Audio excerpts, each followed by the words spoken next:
Hello everyone, welcome to our channel ministry of translation. आज हम एक ऐसी वैकेंसी के बारे में बात करने वाले हैं जो आई है गेल इंडिया की तरफ से। और गेल इंडिया जो कि भारत की एक नंबर वन गैस कंपनी है, उनकी तरफ से सारी वैकेंसीज आई हैं। तो बात करते हैं सबसे पहली वैकेंसी का। पहली वैकेंसी है यहाँ पर जूनियर इंजीनियर केमिकल ब्रांच की ओर से। तो जो वैकेंसी है वो लेवल 7 की वैकेंसी है। इसमें एसटी की ही सिर्फ वैकेंसी आई है, दो वैकेंसी आई है और टोटल ही यहाँ पर दो वैकेंसीज है। फिर जो वैकेंसी है वो है जूनियर इंजीनियर मैकेनिकल ब्रांच से। ये भी लेवल 7 की है। एसटी के लिए एक वैकेंसी और टोटल भी यहाँ पर एक वैकेंसी आई है। फिर आई है फॉरमैन की वैकेंसी इलेक्ट्रिकल ब्रांच से, जो कि लेवल 5 की वैकेंसी है। ये एसटी के लिए है और एक ही यहाँ पर वैकेंसी आई है। फॉरमैन इंस्ट्रूमेंटेशन की ओर से यहाँ पर 14 वैकेंसीज आई है, जिसमें से 5 आई है एससी के लिए और 9 आई है एसटी के लिए। फॉरमैन सिविल की ओर से यहाँ पर 6 वैकेंसीज है, लेवल 5 की ये पोस्ट है और इसमें 3 वैकेंसी है जो कि आई है यूआर की ओर से और 3 वैकेंसी यहाँ पर आई है ओबीसी की तरफ से। जूनियर सुप्रिटेंडेंट ऑफिशियल लैंग्वेज, ये वो वैकेंसी है जिसपे हम सभी को ध्यान देना है। ये आप सभी के लिए आई है, लेवल 5 की वैकेंसी है, बहुत ही अच्छी वैकेंसी है। और इसमें एक पोजीशन आई है यूआर से, एक पोजीशन है ओबीसी की, दो है हमारे एससी की और एक पोजीशन है हमारे यहाँ पे एसटी की। तो कुल मिला के चार पांच कुल मिला के 5 पोजीशंस आपके लिए आई हैं यहाँ पे ऑफिशियल लैंग्वेज जूनियर सुप्रिटेंडेंट की, गेल की ओर से। तो आप अच्छे से देख लीजिए, आपको फॉर्म भी भरना है। अपनी एजुकेशन क्वालिफिकेशंस में आपको बताती रहूंगी। फिर जूनियर केमिस्ट की यहाँ पे वैकेंसी है, 8 वैकेंसी है टोटल। जूनियर अकाउंटेंट की वैकेंसी है 14। टेक्निकल असिस्टेंट लेबोरेटरी की वैकेंसी है 3। ऑपरेटर केमिकल की यहाँ पर वैकेंसी है 73। टेक्नीशियन इलेक्ट्रिकल की वैकेंसी है 44। टेक्नीशियन इंस्ट्रूमेंटेशन की 45। टेक्नीशियन मैकेनिकल की 39। टेक्नीशियन टेलीकॉम एंड टेलीमेट्री की 11। ऑपरेटर की 39। ऑपरेटर बॉयलर की 8 वैकेंसी है। और फिर जो वैकेंसीज है वो है अकाउंट्स असिस्टेंट की 13। बिजनेस असिस्टेंट की 65। आगे हम यहाँ चलते हैं तो ये कुछ जो भी क्राइटेरिया है बेंचमार्क डिसेबिलिटीज का, ये आप लोग देख लीजिएगा। और आगे अगर हम चलें तो इसमें एजुकेशन क्वालिफिकेशंस का क्राइटेरिया अब हम देखेंगे। तो जूनियर इंजीनियर केमिकल के लिए अगर आप अप्लाई कर रहे हैं तो आपको मिनिमम इसमें जो एसेंशियल क्वालिफिकेशन चाहिए वो चाहिए आपको diploma in engineering in chemical petrochemical chemical technology petrochemical technology with minimum 60% of marks. अगर आप इसमें एक्सपीरियंस की बात करें तो मिनिमम 8 इयर्स ऑफ को आपको post qualification in line experience होना चाहिए केमिकल डिसिप्लिन में, चाहे वो state central government institutions undertaking या फिर कोई भी बड़ा रेपुटेटेड ऑर्गेनाइजेशन में। पे स्केल आप यहाँ देख सकते हैं। अपर एज लिमिट आपको 45 ईयर्स दी गई है for ST category and 55 years for PWBD category. ठीक है, अपर एज लिमिट और लोअर एज लिमिट यहाँ पर दी गई है।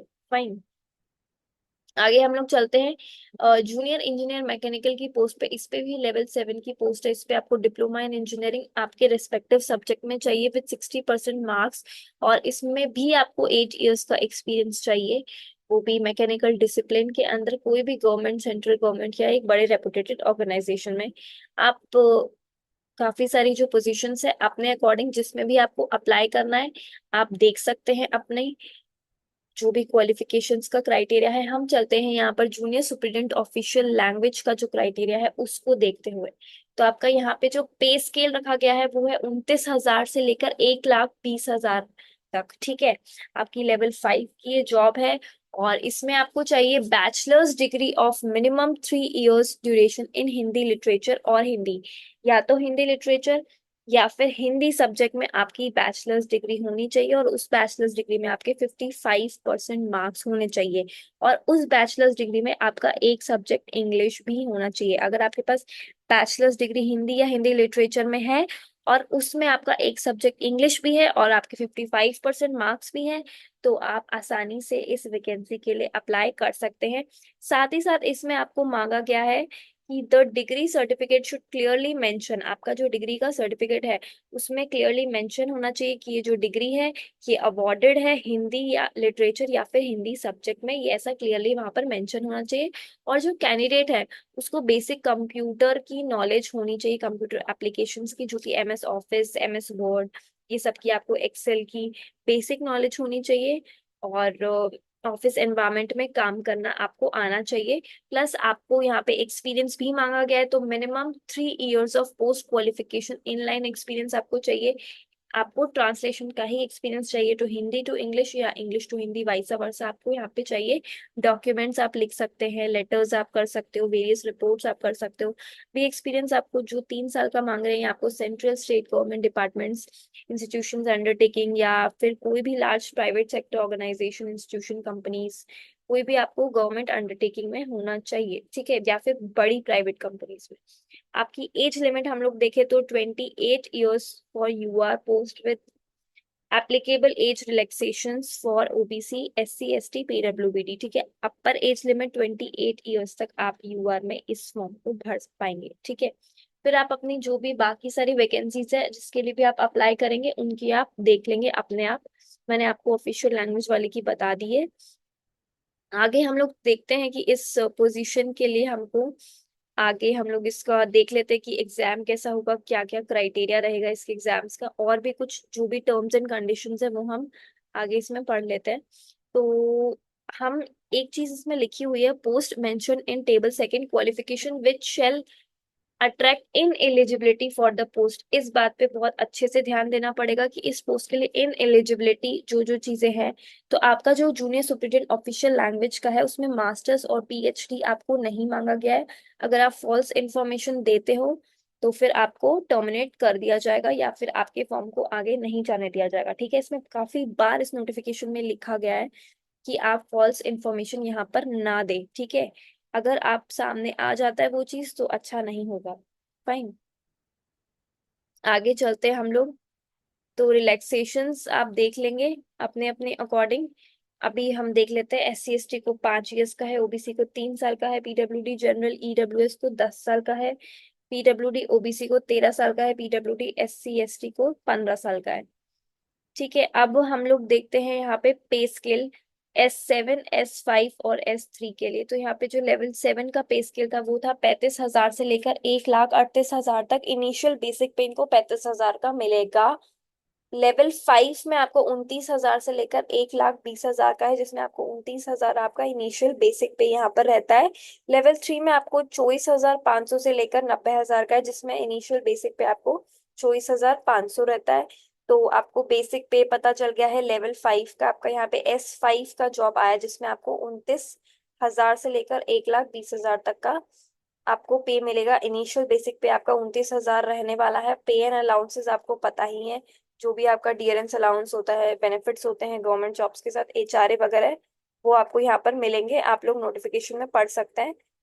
प्लेसमेंट असाइनमेंट्स आपको ये होते हैं कि आपको the selected candidates may be posted at any of the installation projects offices of GAIL। आपको गेल इंडिया लिमिटेड की कोई भी ऑफिस पे पोस्ट किया जा सकता है, जॉइंट वेंचर्स ऑफ गेल, या फिर any department of government of India, other PSUs। The selected candidates may be assigned job functions assignment as per the business requires of the company, including working in shift operations। आपको कैसा भी काम यहाँ पर करने मिल सकता है। एप्लीकेशन फी यहाँ पर आपको मैं बता देती हूँ। At the time of submission, general EWS OBC category are required to pay non refundable, यहाँ पर है आपको रिफंड नहीं होगी वो, सिर्फ 50 रुपए यहाँ पे रखी गई है आपकी एप्लीकेशन फीस, जो कि रिफंड नहीं की जाएगी। और आपका जो ये है SC ST PWD category are exempted from payment of application fee, ठीक है। हाउ टू अप्लाई, अब आप अप्लाई कैसे करेंगे। Candidates will be required to apply online on GAIL website. ये गेल वेबसाइट आपको यहाँ पे गिवन है। आपकी जो डेट्स हैं वो है 8/8/2024 से लेकर 7/9/2024 तक। इस डेट के बीच में आपको अप्लाई करना है और आप सिर्फ एक ही पोजीशन के लिए यहाँ पे अप्लाई कर सकते हैं। दो पोजीशंस के लिए आप बिल्कुल अप्लाई यहाँ पर नहीं कर पाएंगे, सिर्फ एक ही पोजीशंस के लिए आप लोग अप्लाई कर सकते हैं, ठीक है। काफी सारे यहाँ पर कुछ लिखे गए हैं कि आपको in case candidates is called for document verification process, ये सारी चीजें, ठीक है। आगे हम लोग देखते हैं फॉर पास्ट एम्प्लॉयमेंट या फिर फॉर करंट एम्प्लॉयमेंट। आप यहाँ पर काफी सारी चीजें हैं, आप ये पढ़ लीजिएगा, ठीक है। तो आगे हम लोग बढ़ेंगे इसमें। Health medical fitness selection process हम लोग यहाँ पे देखेंगे, जी हाँ। तो सिलेक्शन प्रोसेस हम लोग देखेंगे candidates fulfilling all the eligibility criteria, जो भी एलिजिबिलिटी क्राइटेरिया भी दिया गया मैंने आपको बताया था, वो अगर आप फुलफिल कर रहे हैं आप फॉर्म भर सकते हैं। उसके बाद आपको कुछ जो गेल इंडिया है वो शॉर्ट लिस्टिंग करेगा कैंडिडेट्स की फर्दर सिलेक्शन के लिए। ठीक है, short listing and selection will be based on the details provided by the candidates, hence it is necessary that only accurate full and correct information आप लोग प्रोवाइड करेंगे। ठीक है, only short listed candidates who found, अब आप जो अपना data देंगे उसके बाद अगर आप एलिजिबिलिटी क्राइटेरिया के थ्रू एलिजिबल पाए गए तो आपको शॉर्ट लिस्ट कर दिया जाएगा। ठीक है, if at any stage during the recruitment and selection process it is found that the candidates आपने गलत इन्फॉर्मेशन दी है तो आपको कुछ नहीं, आपको टर्मिनेट कर दिया जाएगा, वहीं से रिजेक्ट कर दिया जाएगा आपको। All the details given in the form will be treated as final and no changes will be entertained। ठीक है, अब आपका सिलेक्शन कैसे होगा? आपका जो शॉर्ट लिस्टिंग है उसके बाद आपको टेस्ट भी देने पड़ेंगे। तो आपका जो ऑफिशियल लैंग्वेज है उसमें आपका रिटर्न टेस्ट होगा, and computer proficiency test and translation test. ठीक है, आपके इतने सारे टेस्ट यहाँ पर होने वाले हैं। तो trade test, computer proficiency test या फिर ट्रांसलेशन टेस्ट जो होगा वो क्वालिफाई ही करना होगा आपको, उसके कोई मार्क्स नहीं होंगे या उसकी कोई मेरिट नहीं होगी, सिर्फ आपको क्वालिफाई ही करना है। उसके बाद the candidates will have the option to appear for written test either in Hindi और इंग्लिश। आप जैसा भी रिटन टेस्ट के लिए हिंदी और इंग्लिश आप बायलिंगुअल में अपीयर कर सकते हैं। There shall be 100 questions in the written test and total marks shall be 100, each correct answer will carry 1 marks. ठीक है, and shall be no negative marking. तो यहाँ पे कोई भी नेगेटिव मार्किंग नहीं है। 100 क्वेश्चन है, 100 के 1 मार्क ईच हो गया। 100 क्वेश्चंस के लिए आपको 100 मार्क्स है। और जो आपका स्किल टेस्ट है यानी कि ट्रांसलेशन टेस्ट, वो सिर्फ और सिर्फ क्वालिफाइंग इन नेचर है। रिटन टेस्ट के लिए आपको 90 मिनट्स मिलेंगे। यूआर की जो कट ऑफ है वो 40% दी गई है यहाँ पे, बट मेरिट क्या जाती है उसके अकॉर्डिंग ये डिसाइड किया जाएगा बाद में। ठीक है, आपके जो minimum qualifying marks in the written test does not confer any right or claim by the candidate for being shortlisted for further consideration or the final selection.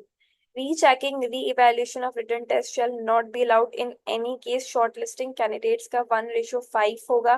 5 candidates for 1 post आपको select किया जाएगा। minimum qualifying marks in the written test will be required to undergo a skill test। आपको skill test के लिए भी जाना है। In case of tie of marks in written test for the, ये आप सारी चीजें पढ़ लीजिएगा। ठीक है,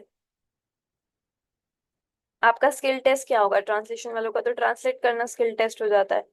ठीक है, फिर नॉर्मलाइजेशन, आपके जो टेस्ट के सेंटर्स रहेंगे वो सारी अच्छी अच्छी सिटीज में रहेंगे।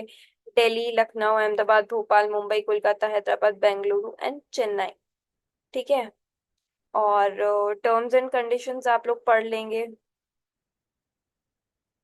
आगे अगर कुछ इम्पोर्टेंट चीज है तो वो डेट वाली ही बात थी। डेट आप लोगों को याद रखनी है फॉर्म भरने की। 8/8/2024 से लेकर 7/9/2024 इसकी लास्ट डेट है।